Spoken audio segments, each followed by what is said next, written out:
मैं हूं पंडित अरविंद गौड़। स्वागत करता हूं आपका अपने YouTube चैनल ज्योतिष विद अरविंद गौड़ में। एक सीरीज़ बना रहे हैं जो वैवाहिक जीवन में दुख क्यों आते हैं, क्या बहुत से वो जो कारण हैं क्या क्या होते हैं जिनके कारण हमारी वैवाहिक ज़िंदगी डिस्टर्ब होती है। यहाँ ये बिल्कुल ज़रूरी नहीं है कि हर बार तलाक ही हो जाए। मुद्दा है कि जो सुख मिलना चाहिए, जो हमारा अधिकार था, वो हमें क्यों नहीं मिल पाया, वजह क्या थी। बहुत सारे कारण हैं, ये कोई एक नहीं होता। और किसी एक कुंडली में एक कारण के लग जाने का भी अर्थ नहीं लेके चलना चाहिए कि ये अपने आप में फाइनल है और तलाक होना या डिस्टर्ब होना ज़रूरी है। धीरे धीरे सभी को समझाने की कोशिश कर रहा हूँ, जितनी मेरी सामर्थ्य है, जितना मैं समझ पाता हूँ। आज का जो विषय है वो है कारक। ये दो अलग अलग चीज़ें। पहला साधारण शब्द है कारक का, हर भाव का, मैंने शब्द बोला है भाव। वैवाहिक जीवन का जो सुख देखना है वो सातवें भाव से देखना है। पुरुषों के लिए उसका जो कारक है वो है शुक्र और महिलाओं के लिए उसका कारक होता है गुरु। एकदम साधारण सी बात, इसमें कोई ज़्यादा चिंता नहीं। यानी हमें क्या करना चाहिए कि कुंडली में ये ढूंढना है कि अगर हम पुरुष की कुंडली देख रहे हैं तो शुक्र जो सातवें भाव का नेचुरल कारक है, प्राकृतिक रूप से वहाँ का कंट्रोलर है। तो कारक का अर्थ है वो एक तरह से उस घर का कंट्रोलिंग स्टार है। वो कहीं भी बैठे वो मुद्दा नहीं है, लेकिन वो उस घर का मुख्य आशीर्वाद देने वाला है। जैसे मास्टर जी कहीं भी बैठे, स्कूल के अंदर क्लास में बैठे हैं या किसी और क्लास में बैठे हैं या प्लेग्राउंड में खड़े हैं, वो मैथ के मास्टर जी ही हैं। और अगर हमें मैथ अच्छा आएगा तो मास्टर जी की कृपा से आएगा। तो ठीक इसी तरह शुक्र का अच्छा होना, बलवान होना या कमजोर ना होना हमारे लिए आवश्यक है पुरुषों के केस में। महिलाओं के केस में बृहस्पति का आशीर्वाद की हमें जरूरत होती है। तो कारक मतलब वो ग्रह जो उस भाव को मुख्य रूप से आशीर्वाद देता है या कंट्रोल करता है या उसका वहाँ प्रभाव है। तो ये क्लियर हो गया। एक होता है कुंडली में लगन के हिसाब से कारक देखना। अब ये लगन के हिसाब से कारक है, इसका डायरेक्टली सप्तम भाव से अर्थ नहीं है। सप्तम भाव से भी है लेकिन डायरेक्टली नहीं। जैसे आपको मैं स्क्रीन पर भी वो कुंडली दिखाता जाऊंगा जैसे थोड़ा समझ आए। इस विषय पर पहले भी मैं एक कुंडली पूरी एक वीडियो पूरा डिटेल में बना के अपलोड कर चुका हूँ। कारक और अकारक बहुत बड़ा वीडियो मैंने 50 मिनट का बनाया था, उसका लिंक मैं डिस्क्रिप्शन में दूंगा। डिटेल में आप उसे वहां से समझ सकते हैं। जैसे जो मेष लगन के पुरुष हैं, ठीक है, तो उनके लिए ऑन दी होल शुक्र ग्रह अकारक ग्रह होता है। अब वही शुक्र उनको पत्नी का सुख देगा, लेकिन वही कुंडली में अकारक हो गया। तो मेष लगन वालों के लिए शुक्र का जरा सा पीड़ित होना भी उनकी वैवाहिक जिंदगी को ज्यादा डिस्टर्ब कर सकता है। एक वृषभ लगन वालों के लिए वो लगन का स्वामी भी है और छठे घर का स्वामी भी है। तो क्या करता है, वो तटस्थ है, यानी एवरेज। शुक्र की अपनी परफॉर्मेंस पे तय होगा कि उन्हें सुख प्राप्त होगा या नहीं। ठीक है। तीसरी बात लगन के हिसाब से देखते हैं। मिथुन लगन के लिए जो शुक्र है वो कारक ग्रह है, अच्छा है। तो यानी मिथुन में शुक्र के थोड़े बहुत खराब होने से भी बहुत बड़ा फर्क वैवाहिक जिंदगी पर नहीं आएगा। ये बात अभी मैं पुरुषों के लिए कर रहा हूं। कर्क लगन वालों के लिए शुक्र ग्रह कारक नहीं है, तो उनको बड़ी तकलीफ है उस मामले में कि अगर जरा सा भी कर्क लगन वालों के लिए शुक्र खराब हुआ या सिंह लगन वालों के लिए शुक्र खराब हुआ तो उनकी वैवाहिक जिंदगी जल्दी डिस्टर्ब हो सकती। कन्या लगन वालों के लिए शुक्र ग्रह लगन के हिसाब से कारक ग्रह, अच्छा ग्रह है, तो वो उनके लिए बढ़िया हो गया। अब बात करते हैं इसी हिसाब से हम लोग तुला लगन की। तो तुला लगन का ही स्वामी शुक्र है, तो तुला लगन वालों के लिए शुक्र ग्रह कारक है। तो लगन से भी कारक हुआ और सप्तम भाव का कारक तो है ही, जो मैं आपको पहले बता चुका हूं। ठीक इसी तरीके से अगर हम इसी को आगे बढ़ के देखते हैं तो वृश्चिक लगन वालों के लिए ये अकारक होता है। यानी वृश्चिक लगन के अगर आप पुरुष हैं और आपकी कुंडली में शुक्र जरा सा भी कमजोर हो जाता है तो आपकी वैवाहिक जिंदगी अधिक प्रभावित हो सकती है। आगे बढ़ के इसी को देखते हैं। तो मैं अब ऐसा करता हूँ, इतना डिटेल में बताऊंगा तो बहुत लंबा वीडियो हो जाएगा। कारक अकारक के लिए आप उसको मैं वीडियो का लिंक दूंगा, उसमें देख लेना। मैं लिस्ट में आपको लिख देता हूँ किस लगन के लिए शुक्र पुरुषों के लिए कारक है और किस लगन के लिए गुरु महिलाओं के लिए कारक है। और सप्तम भाव का कारक तो वो पहले, और जैसे पुरुषों के लिए शुक्र, महिलाओं के लिए गुरु देखना है। इन बातों को मैं अभी जब डिटेल्स में समझाऊंगा, आपको एग्जांपल्स दूंगा खूब सारे, तो अभी बात समझ में आराम से आ जाएगी। तो अब एग्जांपल्स देखते हैं। पहला एग्जांपल लेते हैं। ये जितने भी एग्जांपल मैं इस वीडियो में दिखा रहा हूँ ये सभी पिछली वीडियोस में भी लिए जा चुके हैं, तो जिससे कि आपको समझना आसान हो, जानबूझकर मैं उनको रिपीट करता रहता हूँ। ये पुरुष हैं और 26 अगस्त 1975 सुबह 3:45 अमृतसर का इनका जन्म है, पंजाब। अब क्योंकि ये पुरुष हैं तो हमें इसमें सिर्फ शुक्र को देखना है और कुछ नहीं। अगर आप ध्यान दोगे तो शुक्र इस भाव का यहाँ पे कंट्रोलर है और अस्त है, सूर्य के साथ वो अस्त है। ये हुई इनकी मुख्य कुंडली, जन्म कुंडली की स्थिति। तो हमने क्या देखा, सप्तम भाव का जो कारक ग्रह है वो है शुक्र। शुक्र हो गया अस्त, जो होगी बहुत खराब स्थिति। उस पर मंगल की भी पूरी दृष्टि यहाँ पड़ रही है, गुरु की भी पड़ रही है, लेकिन हो ये रहा है कि गुरु यहाँ पर षष्ठेश भी है, तो ये स्थिति भी खराब है। और नवांश में देखेंगे तो शुक्र ये रहा, राहु ये रहा, मंगल की पूरी दृष्टि बढ़ती है, यानी वो दो पापी ग्रहों के बीच में भी है, राहु से पीड़ित है, मंगल से दृष्ट है। तो इनकी कुंडली में शुक्र की स्थिति जो कारक है वो हो गई बहुत कमजोर। अब नेचुरल कारक के हिसाब से अगर देखें तो कर्क लगन वालों के लिए शुक्र ग्रह अकारक ग्रह होता है, क्योंकि वो इन दो घरों का मालिक है। तो क्योंकि शुक्र इनके लिए जनरल लगन से अकारक है, तो जरा सा ही खराब होते ही स्थिति बहुत अधिक खराब हो जाएगी। यहाँ देखने में क्या मालूम देता है कि शनि की अपने भाव पर पूर्ण दृष्टि है, तो तलाक होना नहीं चाहिए, साधारण व्यवहार यही कहता है, लेकिन इनका तलाक हो गया। और एक एग्जाम्पल लेते हैं। ये भी एक पुरुष हैं। ये कुंडली लगभग मैंने हर एपिसोड में ली है। 25 जुलाई 1991 रात को 9:30 मुंबई का इनका बर्थ है। अब ध्यान दीजिए, क्योंकि ये पुरुष हैं तो हमें शुक्र पे ध्यान देना है। शुक्र इनका नेचुरल कंट्रोलर स्टार है और वो ये रहा। अब शुक्र मंगल ग्रह से पीड़ित है, उस पर राहु की पूर्ण दृष्टि है, तो शुक्र पीड़ित हो गया। यहाँ वो शत्रु राशि में भी है। अब इसी चीज को अगर हम नवांश में देखते हैं तो शुक्र यहाँ भी शत्रु राशि में है, मंगल से पीड़ित है और उस पर राहु की पूरी 9वीं दृष्टि, 1 2 3 4 5 6 7 8 9 पूरी दृष्टि बढ़ती है। तो इनकी कुंडली में शुक्र जो इस भाव का सप्तम भाव का कारक पुरुष के लिए होता है, ये सबके लिए वो कैसे वीक हुआ, मंगल से पीड़ित है, राहु की पूर्ण दृष्टि, नवांश में भी वो अपनी शत्रु राशि में मंगल से पीड़ित, राहु से पूर्ण दृष्टि के कारण पीड़ित। तो इनकी कुंडली में नेचुरल। अच्छा, अब लगन के हिसाब से नेचुरल कारक देखते हैं तो 2 केंद्र और त्रिकोण का स्वामी होने के कारण जबरदस्त कारक है।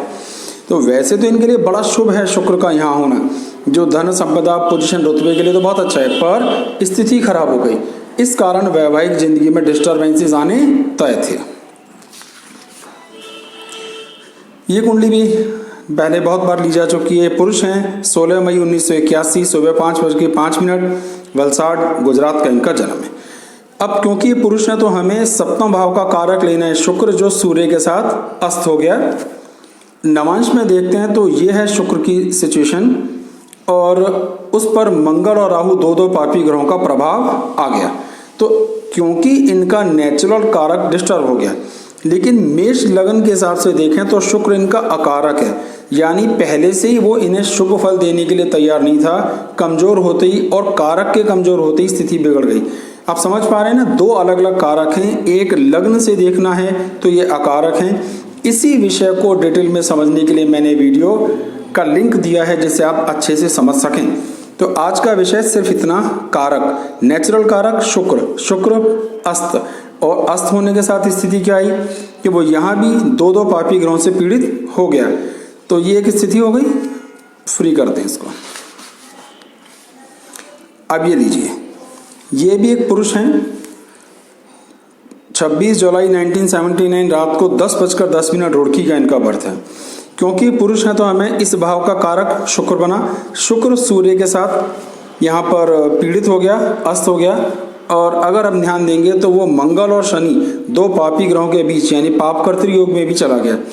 नवांश में इसकी स्थिति देखते हैं तो केवल शत्रु राशि में, इसमें और अधिक खराबी नहीं है और बृहस्पति की यहाँ दृष्टि भी पड़ रही है, अपनी उच्च दृष्टि। लेकिन फिर भी क्योंकि नेचुरल कारक अस्त भी हो गया और पाप कर्तृ में भी चला गया, स्थिति हो गई ज़्यादा खराब, इनका भी तलाक हो चुका।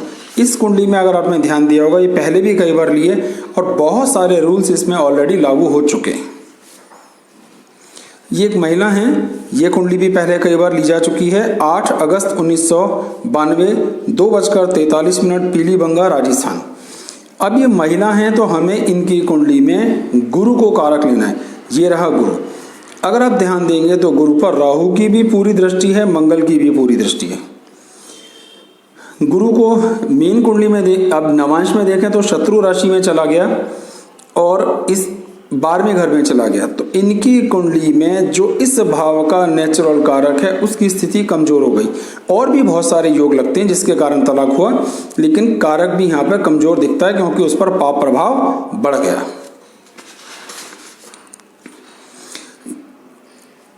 अब ये भी वही कुंडलियां जो पहले कई बार ली जा चुकी हैं, ध्यान दीजिए। ये पुरुष हैं, 6 दिसंबर 1984 रात को 9:45 दिल्ली। नेचुरल कारक क्या है? शुक्र। शुक्र पर राहु की पूरी दृष्टि है, मंगल के साथ वो पीड़ित है। अभी ये कॉम्बिनेशंस भी मैं बताऊंगा, मंगल शुक्र, मंगल शनि, मतलब शुक्र मंगल, शुक्र शनि, शुक्र राहु, शुक्र सूर्य, ये सारे कॉम्बिनेशन भी अगले वीडियो में समझा दूंगा। तो यहाँ मंगल से भी पीड़ित हो गया और इससे भी पीड़ित हो गया और नेचुरल ग्राउंड पर कर्क लगन के लिए शुक्र कारक नहीं होता।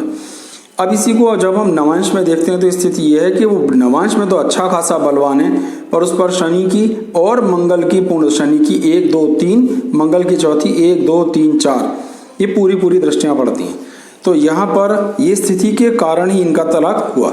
अच्छा, ये कुंडली एक सेपरेट है, इसको नवांश ना देखें, ये भूल से मैंने नवांश पढ़ दिया, ये सेपरेट कुंडली है। अब इस कुंडली पे ध्यान दें। ये एक फीमेल है, 13 अक्टूबर 1979 3:40 सुबह। सेपरेट से देखते हैं तो अब ये महिला है तो हमें देखना है गुरु। अब ये रहा गुरु, दो पापी ग्रहों से पीड़ित है, 2 पापी ग्रह इसके आगे पीछे बैठते हैं। तो इनकी कुंडली में ये स्थिति यहाँ पे खराब हो गई। तो इनके गुरु को इतना कमजोर यहाँ पे नहीं होना चाहिए था, इस कारण इनका वैवाहिक जीवन डिस्टर्ब हुआ।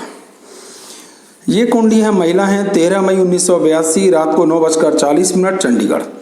अब महिलाएं तो हमें क्या देखना है? गुरु को। इसका नेचुरल कंट्रोलर गुरु। अगर आप ध्यान दें तो गुरु पर राहु की पूरी दृष्टि यहाँ पर पड़ रही है। तो कहीं ना कहीं गुरु शत्रु राशि में, तुला में वो शत्रु राशि में काउंट होता है और राहु की पूर्ण दृष्टि भी पड़ती है, सूर्य की भी पूरी दृष्टि पड़ती है, नीच दृष्टि। तो इस कारण से यहाँ पे कारक का कमजोर होना सिद्ध हो जाता है। इस कारण वैवाहिक जीवन डिस्टर्ब हुआ। एक वजह ये भी संभव है। ये पुरुष हैं। अब ये हैं 23 सितंबर 1986 सुबह 1:20 दिल्ली। अब क्योंकि पुरुष हैं तो हमें देखना है शुक्र। अब देखिए शुक्र यहाँ स्वग्रही होकर के राजयोग बना रहा है जिसका नाम है मालव्य महायोग। देखने में तो बहुत ही गजब का दिखता है, पर इधर शनि और इधर केतु, इसे कहते हैं पाप कर्तृ योग। तो पाप कर्तृ योग के कारण ये स्थिति आई और ये वीक यहाँ काउंट हुआ क्योंकि पाप कर्तृ योग में चला गया। तो इस कारण से इस भाव का जो वैवाहिक जीवन के सुख को देने वाला ग्रह था शुक्र, पाप कर्तृ योग में जाने के कारण वो बुरा प्रभावित हुआ और उसका नुकसान इन्हें अपनी वैवाहिक जिंदगी में देखने को मिला। ये पुरुष हैं, 8 अगस्त 1954 2:10 सुबह फिरोजपुर पंजाब। ये कुंडली भी कई बार ली गई। अब पुरुष हैं तो हमें लेना है शुक्र और शुक्र ऑलरेडी अपनी नीच राशि में। अब जो पहले से ही नीच में, उसमें और कमियां ढूंढने की आवश्यकता नहीं है। तो इनकी कुंडली में नेचुरल कारक के, यानी जिसे हम भाव कारक कहते हैं, इतना कमजोर हो जाना इस बात की जिम्मेदारी लेता है कि वैवाहिक जिंदगी सफल हो ही नहीं सकती थी। सिर्फ एक ये अकेला कारण नहीं है, और भी बहुत से हैं। जब मैं लास्ट में समराइज करूंगा तो सब समझ में आएगा। ये एक महिला है, 8 अगस्त। ये कुंडली तो पहले आ चुकी है, अभी मैंने एग्जाम्पल में ले ली, राजस्थान की कुंडली है।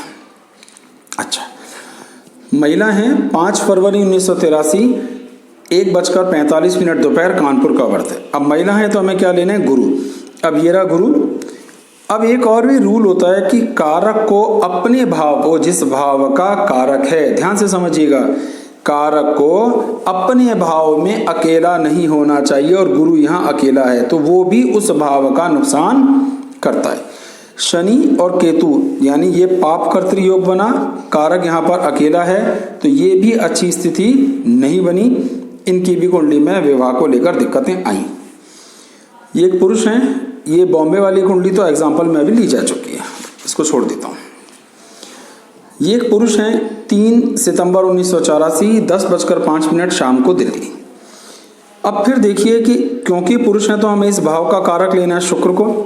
शुक्र नीच राशि में भी है, सूर्य और शनि 2 पापी ग्रहों से ग्रसित भी है, उस पर राहु की पूर्ण दृष्टि है। इतनी सारी वजह इनकी कुंडली में एक साथ हैं जो विवाह के डिस्टर्ब होने की, तलाक होने की या और समस्याएं आने की जिम्मेदारी लेता है। ये एक महिला हैं और इनकी कुंडली में ये है 20 जनवरी 1985 शाम को 5:07 दिल्ली। अब क्योंकि महिला है तो इस भाव का कारक क्या बना, गुरु, और गुरु अपनी नीच राशि में होने के साथ साथ सूर्य के साथ अस्त भी है। अब इससे ज़्यादा खराब स्थिति हो ही नहीं सकती थी कि गुरु नीच में भी चला गया, अस्त में भी चला गया, अष्टम भाव में भी चला गया, तो भाव कारक का यहाँ पे एकदम जबरदस्त नुकसान हो गया। इस कारण से इन्हें वैवाहिक जीवन के सुख में तकलीफें आई।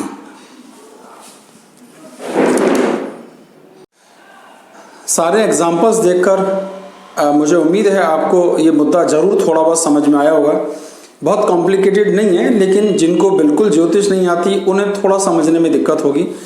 जो पहले मैं एक वीडियो बना चुका हूँ जिसका लिंक डिस्क्रिप्शन में दूंगा, उसे जरूर देखें। अगर इस विषय को और गहरे से समझना है तो आपको ज़्यादा आनंद प्राप्त होगा। मैंने एग्जाम्पल्स के साथ कोशिश की है कि बात आपको समझ में आ जाए। इस संबंध में कोई प्रश्न आपके मन में है तो आप उसे लिखिए, कमेंट बॉक्स में लिखिए। मुझसे जितना संभव होगा मैं उसका उत्तर देने का प्रयास करूंगा। हमारे चैनल को सब्सक्राइब करें, आगे लाइक और शेयर भी करें, बेल आइकन को भी दबाएं जिससे कि आपको इसका नोटिफिकेशन जल्दी मिल जाए। बहुत बहुत धन्यवाद। जय श्री राम।